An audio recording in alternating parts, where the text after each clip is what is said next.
الرحمن الرحیم الحمدللہ رب العالمین والصلاة والسلام علی سید الانبیاء والمرسلین اما بعد رب اشرح لی صدری ویسر لی امری واحلل عقدۃ من لسانی یفقہوا قولی. My dear boys, Assalamu alaikum wa rahmatullah. As promised, we are starting our Gohar-e-Quran series today. Since the speaker could not be ready, we are holding it here, but from tomorrow all of you must remember that at 4:45 all of you need to get up اور 5 بجے سے پہلے ہی جو ہے وہ نماز عصر ہو جائے گی. And before 5:15 p.m.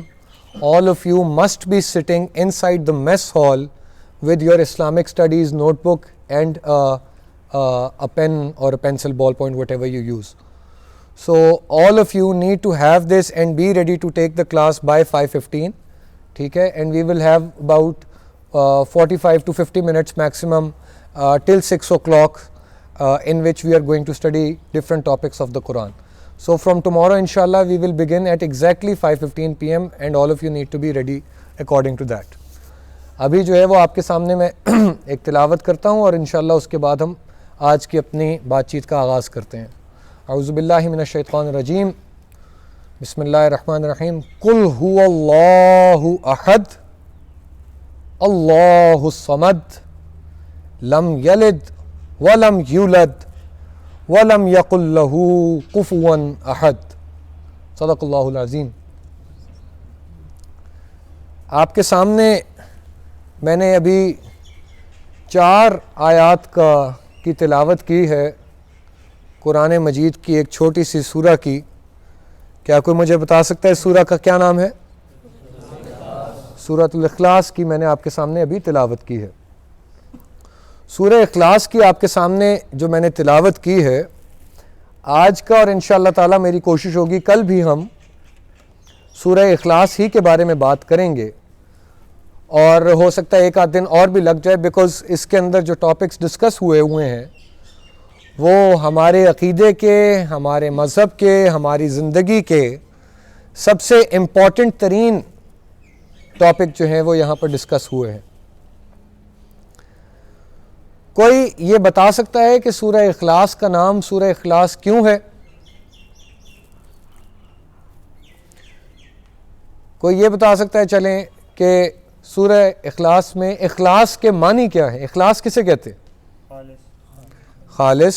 ٹھیک ہے, اور اخلاص کا اور کیا مطلب ہوتا ہے جی؟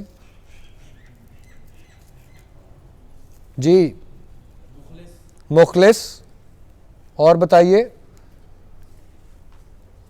جلدی جلدی بتائیے, ہم نے انشاءاللہ یہ کلاس کنکلوڈ کرنی ہے اس کے بعد پھر. جی خالص توحید بیان کی گئی ہے. خالص توحید بیان کی گئی ہے. خالص کا مراد پاک. خالص سے مراد ایک ایسی چیز جس کے اندر کوئی امپیورٹی شامل نہیں ہے. خالص سے مراد ایک ایسی چیز جس میں کسی قسم کا شک یا شبہ نہیں ہے. وہ ہر عیب سے, ہر امپیورٹی سے, ہر ایسے سوال سے جو اس پر اٹھایا جا سکتا ہو اس سے پاک ہے.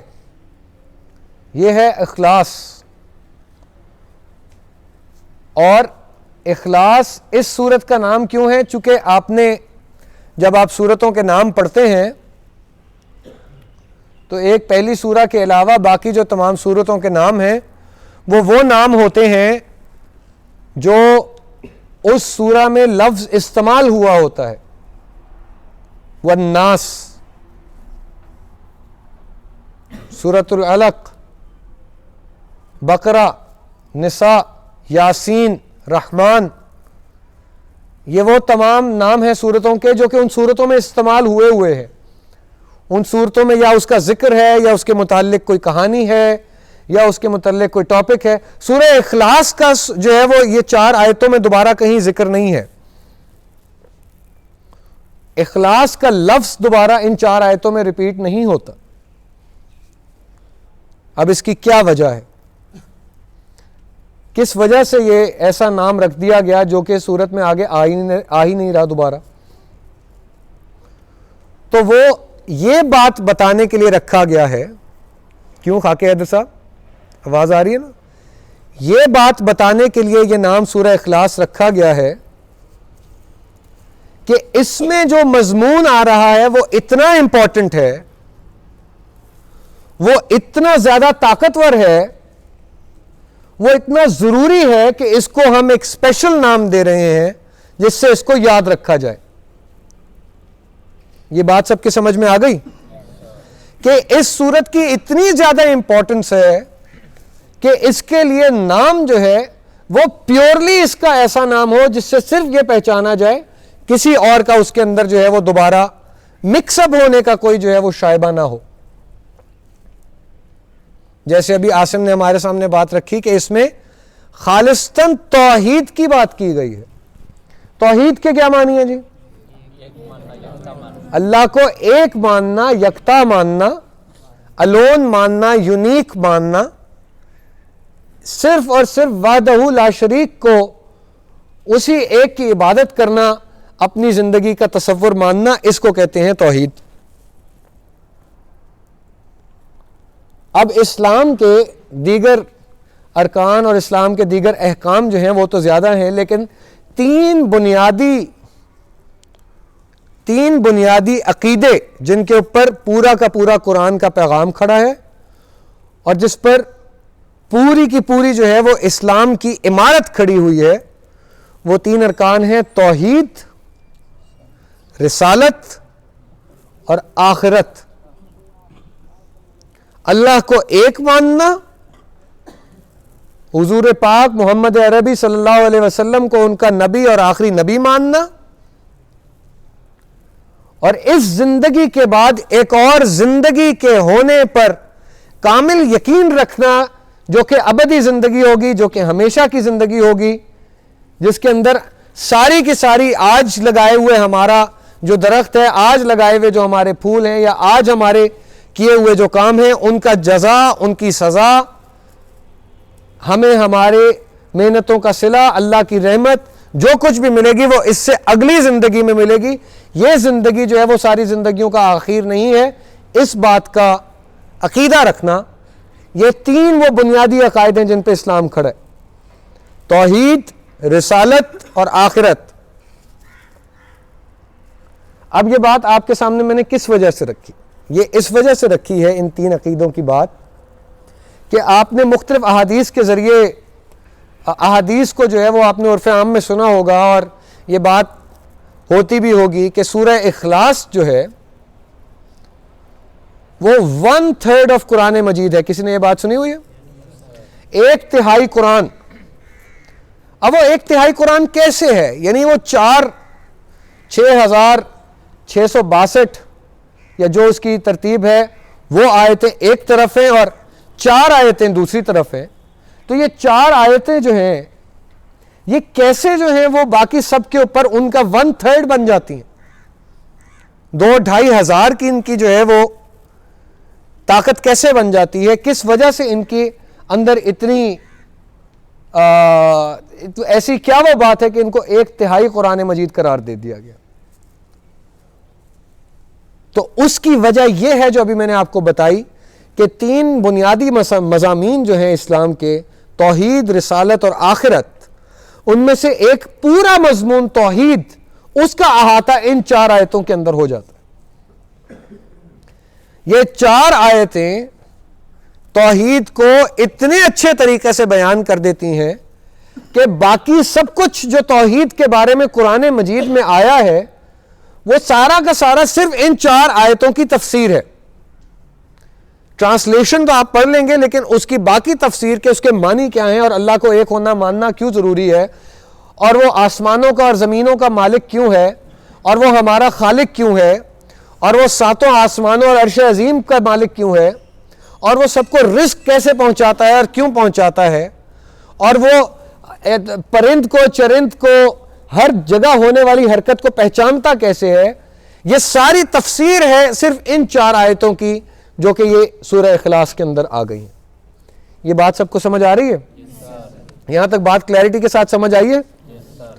اس کے بعد جب ہمیں یہ سمجھ آ جاتا ہے کہ یہ سورہ اخلاص صرف اور صرف توحید کے ساتھ ڈیل کرتی ہے, اللہ کے ایک ہونے کے ساتھ ڈیل کرتی ہے, تو ہمیں, میں آپ کو صرف اور صرف یہ بتا دوں کہ اگلے 2-3 دن انشاءاللہ جتنے بھی دن ہم نے یہ سورہ اخلاص پڑھیں گے, پہلے ہم یہ پڑھیں گے کہ یہ ان آیتوں میں ایکچولی کہا کیا گیا ہے, معنی کیا ہیں ان آیات کے انشاءاللہ تعالی, اور اس کے بعد وہ معنی سمجھ کے ہماری زندگی میں ان معنی کا کیا فرق پڑ رہا ہے, ہمیں سورہ اخلاص پڑھنے سے کیا فائدہ ہے, یا ہمیں اس کو سمجھنا کیوں ضروری ہے, یہ اگلی چیز ہے جو ہم اس کے بعد دیکھیں گے. تو اب جب ہمیں سورہ اخلاص کا معنی سمجھ آ گیا, ادھر سامنے کی طرف توجہ کیجئے تمام لڑکے, جب ہمیں اخلاص کا معنی سمجھ آ گیا ہے تو اگلی چیز جس کو اب ہم دیکھنے جا رہے ہیں وہ یہ ہے کہ یہ سورت نازل کب ہوئی تھی. آپ کو گہرائی میں یہ ساری چیزیں اس وجہ سے پتہ ہونی چاہیے کیونکہ اس سے آپ کو توحید سمجھنے میں آسانی ہوگی. توحید سمجھنے میں آسانی کیوں ضروری ہے؟ کیونکہ توحید ایک طرف توحید ہے, تو توحید کا اپوزٹ کسے کہتے ہیں جی؟ شرک. تو ہمیں شرک سے بچنا ہے کیونکہ شرک کی معافی, شرک کی جب معافی نہیں ہے تو توحید کا پکا ہونا ضروری ہے. وائس ورسا ہے یہ بات. توحید کا پکا ہونا اس لیے ضروری ہے کہ بخشش نہیں ہو سکے گی آخرت میں, اللہ کے سامنے سر نہیں اٹھا سکیں گے اگر شرک کا ایک رائی برابر, ایک چھوٹے دانے برابر بھی جو ہے وہ شرک ہمارے اندر آ گیا. اب وہ چاہے ہمارے عمل میں آیا, چاہے ہماری تھاٹ میں آیا, چاہے ہمارے لکھنے میں آیا, چاہے ہمارے بولنے میں آیا, چاہے ہمارے رہنے میں آیا, چاہے ہماری آپس کی صرف بات چیت میں آ گیا, تو وہ شرک شرک ہی ہے. اور آئندہ آنے والے دنوں میں ہم دیکھیں گے کہ کس کس طرح سے شرک جو ہے, وہ جس چیز کو ہم سمجھتے ہی نہیں ہے شرک, وہ دراصل شرک ہوتا ہے جو ہمارے اندر موجود ہوتا ہے. تو اس وجہ سے یہ توحید کا, شرک سے بچنے کے لیے توحید کے معنی سمجھنا ضروری ہے. یہ سورت کب آئی؟ کسی کو پتہ ہے یہ مکی سورت ہے کہ مدنی سورت ہے؟ کوئی بتا سکتا ہے؟ جی بتائیں. مکی سورت ہے.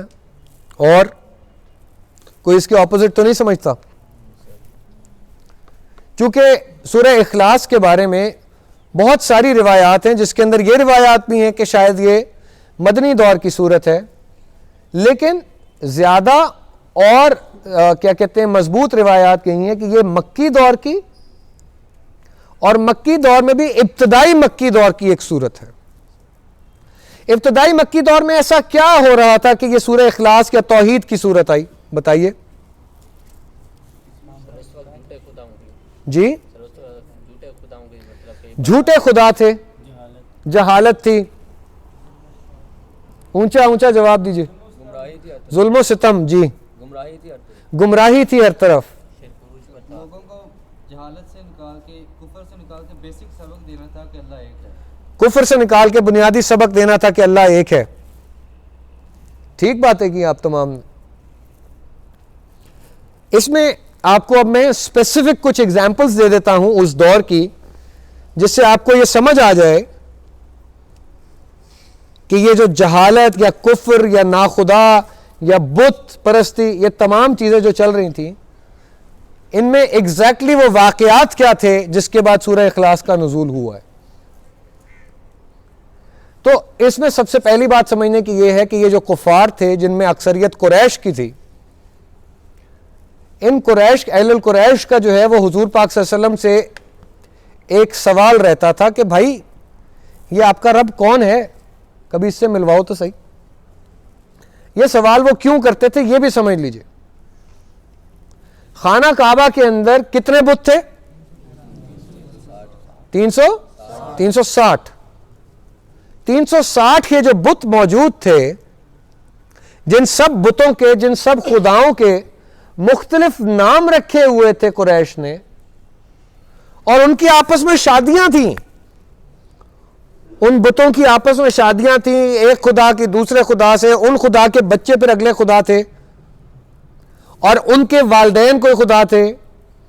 یہ اس طرح سے وہ بتوں کا پورا ایک سپر سٹرکچر تھا. ایک وین ڈائیگرام تھی, ایک ٹری تھا, فیملی ٹری بنایا ہوا تھا کہ یہ خدا جو ہے وہ اگر بارش کا ہے تو یہ آگ کا ہے اور یہ پانی کا ہے, اور ان کا آپس کا کیا رشتہ ہے, یہ رزق کیسے فراہم کرتے ہیں, یہ پورا انہوں نے سٹرکچر بنائے ہوئے تھے. جی عبد الرحمان, کہ یہ پورے کے پورے انہوں نے ایک پورا ریلیشن شپ کریٹ کیا ہوا تھا جس کے اندر ایک خدا کو دوسرے کے ساتھ جوڑا ہوا تھا.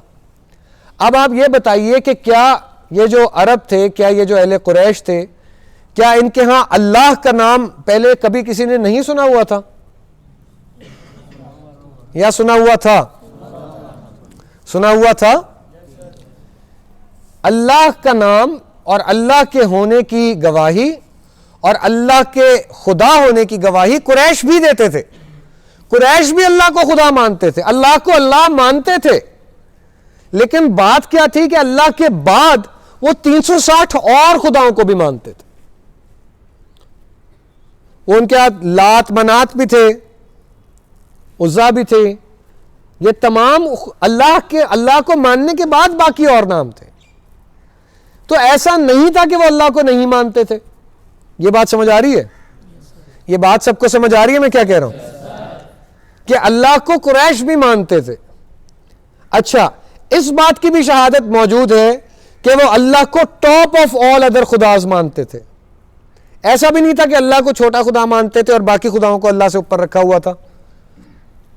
سورہ فیل آپ لوگوں نے پڑھی ہوئی ہے, الم تر کیف فعل ربک باصحاب الفیل. یہ جو ہاتھیوں والے آئے تھے مکہ پر,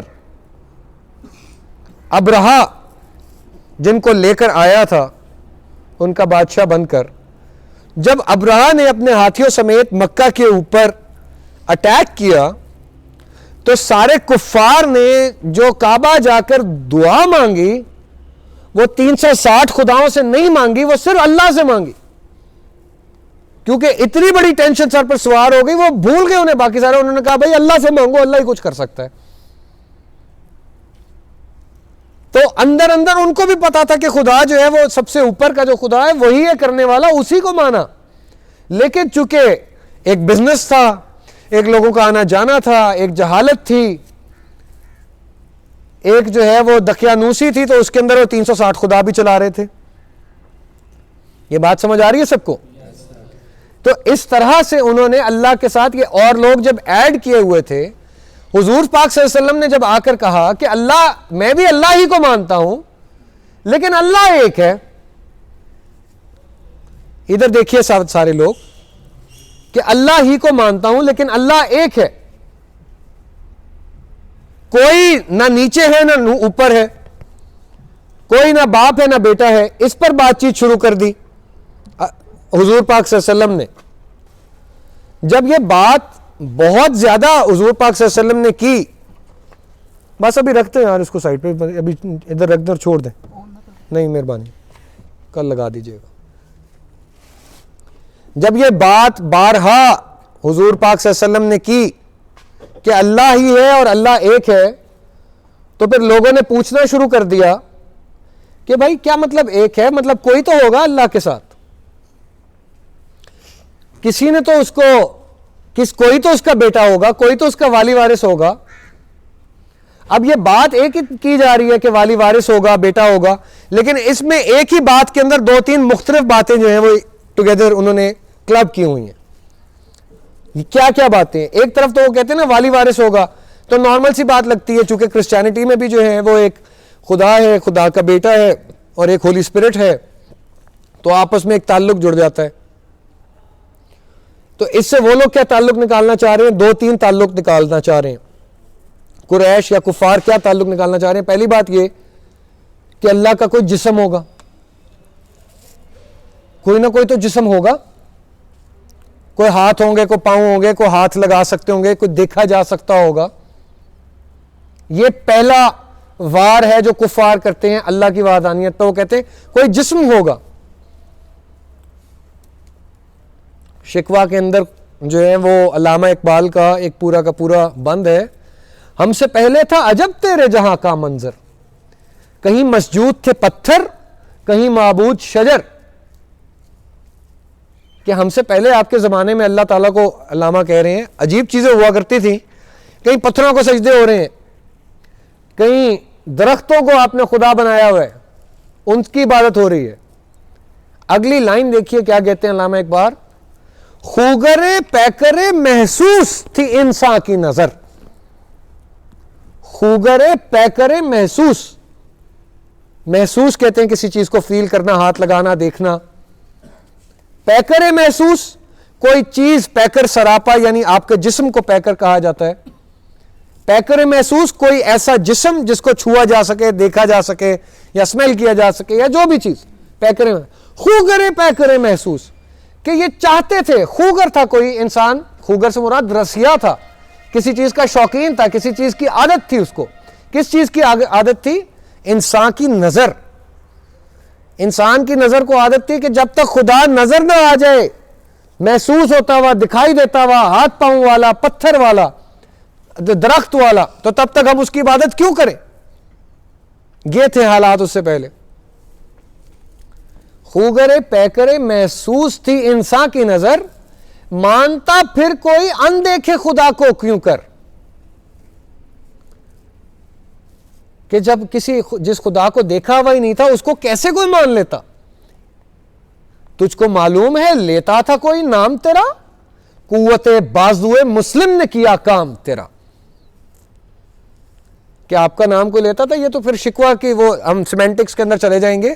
یہ تو مسلم نہیں, مسلمین نہیں جو ہے وہ اللہ کا نام آگے بڑھایا تو لوگوں تک پہنچی بات, حضور پاک صلی اللہ علیہ وسلم کا پیغام بڑھایا تو آگے بات پہنچی کہ اللہ وہ ہے جسے دیکھا نہیں جا سکتا,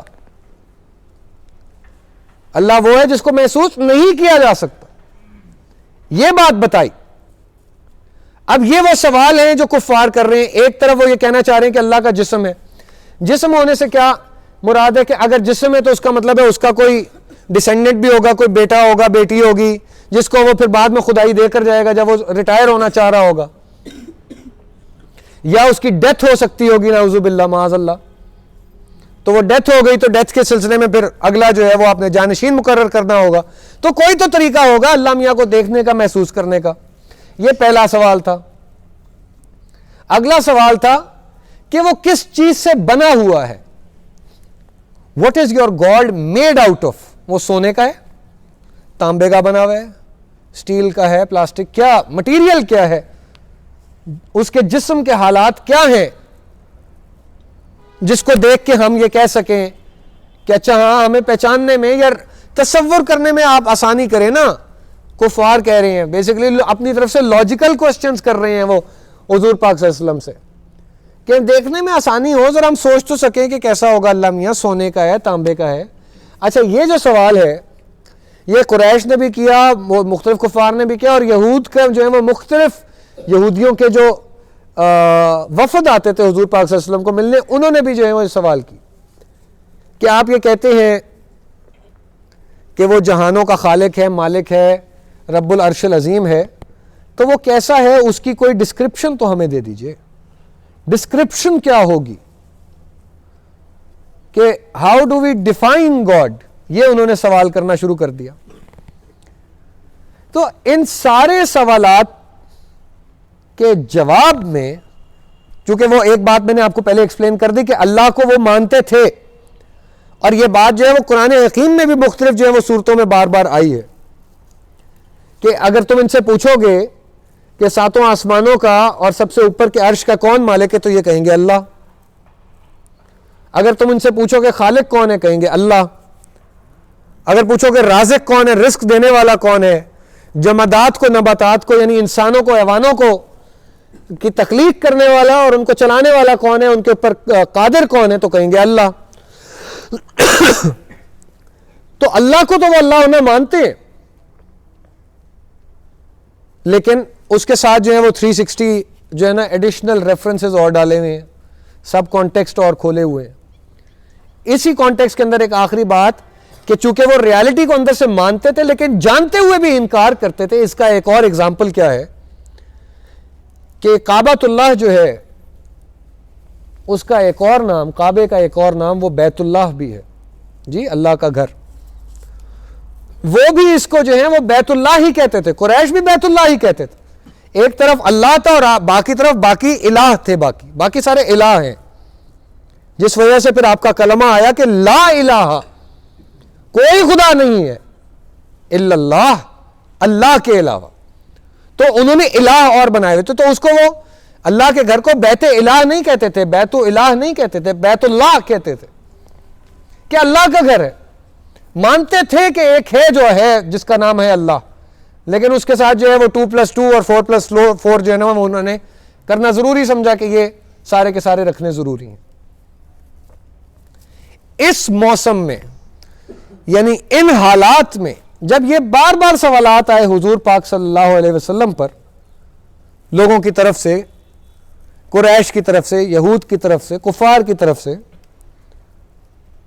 تو پھر ان کا ایک جواب جو ہے وہ حضور اکرم وہ اللہ تعالیٰ نے وہ حضور اکرم صلی اللہ علیہ وسلم پر یہ وحی کی صورت میں نازل کیا، جس کو ہم کہتے ہیں قل هو اللہ احد، سورہ اخلاص. یہ 4 آیتیں، یہی بیسک 4 آیتیں جو ابھی ہم سوال ڈسکس ہم نے پہلے کیے ہیں، اور آگے اب ہم ان کو کیا کہتے ہیں، یہ انشاءاللہ تعالیٰ کل جو ہے وہ اس میں آیت با آیت دیکھیں گے کہ کس طرح سے یہ سارے کے سارے سوالات کے جواب دیے گئے.